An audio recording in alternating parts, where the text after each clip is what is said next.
जय जय राधे श्याम कुंज बिहारी लाल की जय। आप सभी जानते हैं जो लगातार कुंज बिहारी गुरुकुलम से जुड़े हुए हैं, हमारे कुंज बिहारी गुरुकुलम में लगातार 10 वर्षों से अधिक हो गया माँ बगलामुखी का विशेष अनुष्ठान एवं हवन किया जाता है।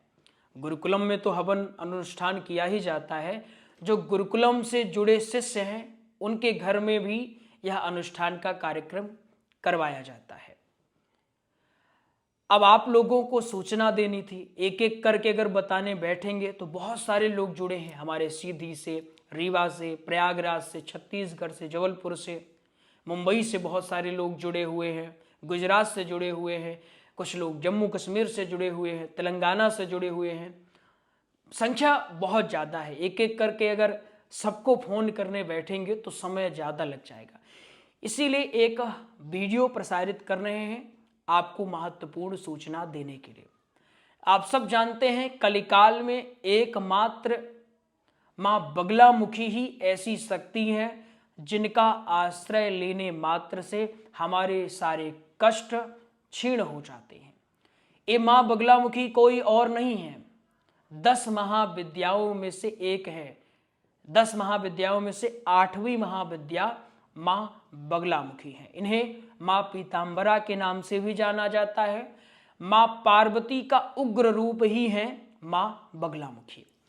अनुष्ठान के समय विशेष ध्यान दिया जाता है कि जहाँ अनुष्ठान हो रहा है वह कमरा पीले रंग से पुता हुआ हो, आचार्यगण पीले वस्त्र धारण करें। जैसे कि आप हमारे वीडियो में देख पा रहे होंगे, ये हमारे गुरुकुलम के सर्वश्रेष्ठ आचार्य हैं, आचार्य श्री कृष्णानंद जी महाराज, जो लगातार माँ बगलामुखी की साधना कर रहे हैं। यह साधना हमारे एक परम शिष्य के यहाँ चल रही है, जिनके यहाँ एक समस्या के कारण अनुष्ठान प्रारंभ किया गया और आप सबको जानकर आश्चर्य होगा कि दूसरे दिन से ही उनका कहना है हमारे यहाँ एक अलग ऊर्जा प्रवाहित हो रही है। जो भी लोग गुरुकुलम से जुड़े हैं, अनुष्ठान करवाते हैं, वो लोग अनुष्ठान अब पुनः प्रारंभ हो चुका है, तो आप अनुष्ठान अपने घर पर करवा सकते हैं।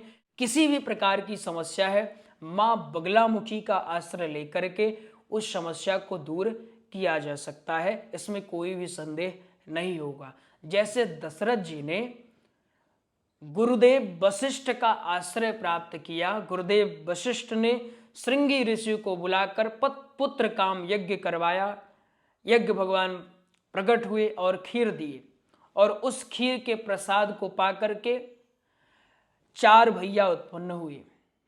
दशरथ जी जो अभी तक परेशान थे एक पुत्र के लिए, उनके यहाँ 4 पुत्र प्राप्त हो गए।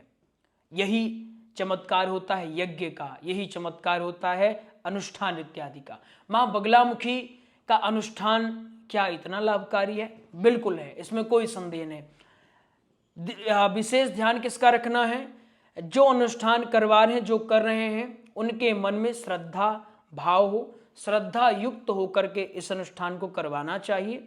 दूसरी बात, जैसी कामना है उस कामना के अनुरूप यह अनुष्ठान हो, साथ ही साथ कामना के अनुरूप हवन भी होना चाहिए। आप सभी तक जानकारी मुख्यतः यह पहुंचानी थी कि नवंबर, दिसंबर और जनवरी, यह 3 महीने में, जो कि आप सब जानते हैं अनुष्ठान का कार्यक्रम चलता है हमारे गुरुकुलम में, तो आप अपने यहाँ विशेष माँ बगलामुखी का अनुष्ठान करवा सकते हैं। नंबर आपके स्क्रीन पर दिया हुआ होगा, उसमें आप संपर्क करिएगा और आप अपने यहाँ अनुष्ठान या फिर आप यहाँ पर आकर के अनुष्ठान करवा सकते हैं। राधे राधे, कुंज बिहारी लाल की जय।